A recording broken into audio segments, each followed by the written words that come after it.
Picture this: a young Christian woman, barely 18, stands trembling on a wooden platform in the heart of Cordoba, Spain. The year is 1156. Around her, merchants examine her like livestock, checking her teeth, her hands, her hair. But here's what will shock you. The man buying her isn't Christian, he's Muslim, and the man selling her, also Muslim. Welcome to one of history's most complex and brutal reality, the Islamic slave markets of medieval Europe, where religion, commerce, and human suffering intersected in ways that will leave you questioning everything you thought you knew about the Middle Ages.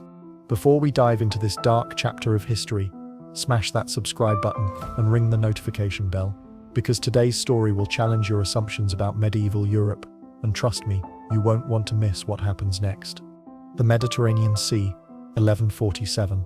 Christian and Muslim ships pass each other regularly, but they're not just carrying spices and silk. Hidden below deck are human beings, men, women, and children, destined for markets that operated with shocking efficiency across religious boundaries. This wasn't just Muslims enslaving Christians or Christians enslaving Muslims.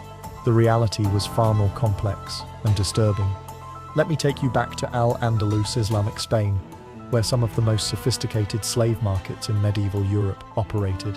In cities like Cordoba, Seville, and Valencia, slave auctions occurred with the regularity of farmers' markets. The sound of the auctioneer's voice echoed through stone courtyards as human beings were bought and sold like commodities.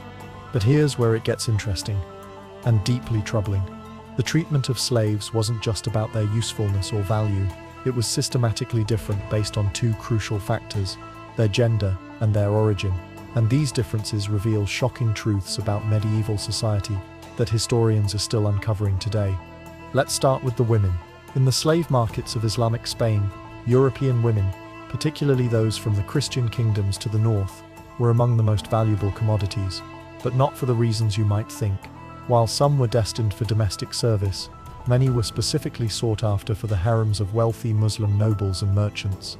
Slavic women in particular were considered exotic prizes, their fair skin and blonde hair marking them as status symbols.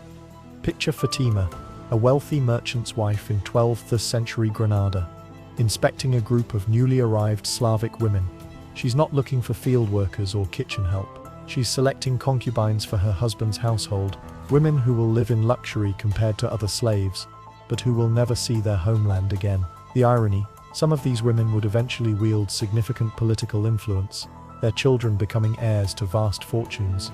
The treatment these women received was a paradox wrapped in silk and gold chains. They lived in ornate quarters, wore fine clothes, received education in music and poetry, yet remained property. Some rose to become powerful figures behind the scenes, influencing trade deals and political decisions. But the psychological cost was immense, cut off forever from their families, their language, their faith. Now let's talk about the men, because their story reveals an entirely different horror. Male slaves in Islamic Europe faced a brutal hierarchy based on their skills, origin, and physical capabilities. At the bottom were agricultural workers, Christians captured in raids or warfare, condemned to back-breaking labor in the fields of southern Spain. Their life expectancy was measured in years, not decades. But at the top of this hierarchy were the Mamluks, military slaves, who would reshape the entire political landscape of the medieval world. Here's something that will blow your mind. Some of the most powerful military commanders in Islamic Europe were originally Christian slaves who had been converted to Islam and trained as elite warriors. Take the story of a young Croatian boy named Sterepan, captured during a raid in 1203, sold in the markets of Cordoba. He was purchased not for field labor but for military training. Over 15 years he was molded into a formidable warrior, converted to Islam, and given the name Saif al-Din. By 1225, he commanded thousands of soldiers and controlled vast territories, yet he remained technically a slave until his master's death. This system created one of history's strangest paradoxes: slaves who owned slaves, former Christians commanding Muslim armies, captives who became kings of their own domains. The psychological complexity of these relationships defies modern understanding. But here's where the story takes an even darker turn. The slave trade wasn't just about individual suffering. It was a sophisticated international business that connected Europe, Africa, and Asia in ways that would shock medieval Christians and Muslims alike. The roots were mind-bogglingly complex. Slavic peoples from Eastern Europe were captured by raiders and transported south through the Danube river system. African slaves traveled north across the Sahara in caravans that could take months to complete their journey. Christian captives from Spanish raids were sold to Muslim buyers, while Muslim prisoners from the Reconquista found themselves in Christian markets. In the port city of Valencia, on any given day in the 12th century, you could witness scenes that seem impossible today. Christian merchants haggling with Muslim slave dealers over prices, Jewish intermediaries facilitating sales between parties who were supposedly mortal enemies, former slaves who had earned their freedom now purchasing slaves of their own. The economics were staggering. A single beautiful Slavic woman could sell for the equivalent of a year's income for a skilled craftsman. A trained warrior might cost as much as a small estate. The profits fueled entire economies, funding armies, building palaces, and financing the very wars that produced more captives. But perhaps the most disturbing aspect was how normalized it all became. Contemporary accounts describe slave auctions with the same casual tone used for livestock sales. Legal documents detail the inheritance of human beings alongside property and gold. Religious scholars from both Christian and Islamic traditions developed elaborate justifications for the practice. The impact on the slaves themselves varied dramatically based on factors that seem almost random today. A young woman's beauty could mean the difference between a life of luxury in a harem or brutal labor in the fields. A man's strength might determine whether he became a powerful military commander or died forgotten in agricultural servitude. Consider the tale of two brothers, both captured in the same raid on a Christian village in northern Spain in 1189. The older brother, tall and strong, was selected for military training and eventually became a wealthy commander. The younger, smaller and considered less valuable, spent his entire life working in olive groves, dying unnamed and unmourned. Same family, same capture, completely different destinies, all determined by the whims of the market. The religious dimensions add another layer of complexity that challenges our modern assumptions about medieval intolerance. While we often imagine the Middle Ages as a time of clear religious boundaries, the slave trade reveals a world where profit often trumped piety. Muslim merchants regularly purchased Christian slaves to work in their households. Despite religious prohibitions against enslaving people of the book, Christian traders sold Muslim captives with equal enthusiasm. Despite church teachings about charity and redemption, both sides developed theological workarounds that would make modern lawyers proud. The most successful slave traders were often those who could navigate multiple religious and cultural worlds. They spoke several languages, understood different legal systems, and maintained contacts across enemy lines. Some were converts who used their unique position to broker deals that purely Christian or Muslim merchants couldn't arrange. As the centuries progressed, the slave trade adapted to changing political realities. The gradual Christian reconquest of Spain didn't end these markets. It simply shifted their locations and methods. Traders moved operations to North Africa, Sicily, and the Eastern Mediterranean.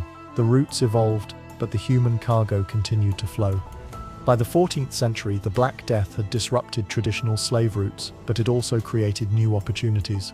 Labor shortages made slaves more valuable, while political instability generated fresh supplies of captives. The markets adapted with ruthless efficiency. The ultimate decline of Islamic slave markets in Europe came not from moral awakening, but from changing economics and politics. The rise of Atlantic slave trade offered new sources of forced labor. The consolidation of larger, more centralized states made raiding more difficult. Artillery and improved fortifications reduced the success of traditional slave-gathering expeditions. But the legacy lived on in ways that shaped European society for centuries. Former slaves and their descendants could be found in positions of power throughout the Mediterranean world. The mixing of populations through slavery created new communities and cultural blends that persist today. The economic structures developed for the slave trade evolved into other forms of commerce and exploitation. The psychological impact on societies was profound. Communities developed elaborate defenses against slave raids. Entire cultures were shaped by the constant threat of capture and sale. The fear of enslavement influenced everything from architecture to literature to religious practices. What makes this history so disturbing isn't just the suffering it involved, but how efficiently it operated across the very religious and cultural boundaries that supposedly defined medieval Europe.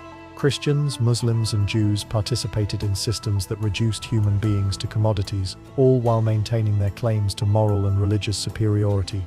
The slave markets of Islamic Europe reveal uncomfortable truths about human nature and historical complexity that challenge our simple narratives about the past. They show us a medieval world that was far more interconnected, more economically sophisticated, and more morally compromised than we often imagine. This story forces us to confront difficult questions about how easily ordinary people can participate in extraordinary evil when it becomes normalized and profitable. It reminds us that religious identity often proved less important than economic opportunity. Most disturbingly, it demonstrates how systems of oppression can persist for centuries when they serve the interests of multiple powerful groups. So what do you think? How does this change your understanding of medieval Europe? Have we been too quick to view history through simple religious conflicts when the reality was far more complex? Drop your thoughts in the comments below. I'm genuinely curious about your reactions to these revelations.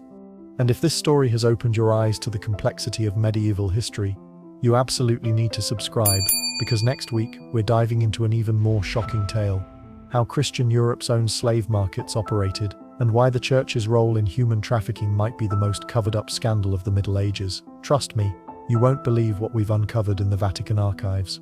Until then, remember that history isn't just about dates and battles. It's about understanding how human beings can create both beautiful and terrible things when circumstances align.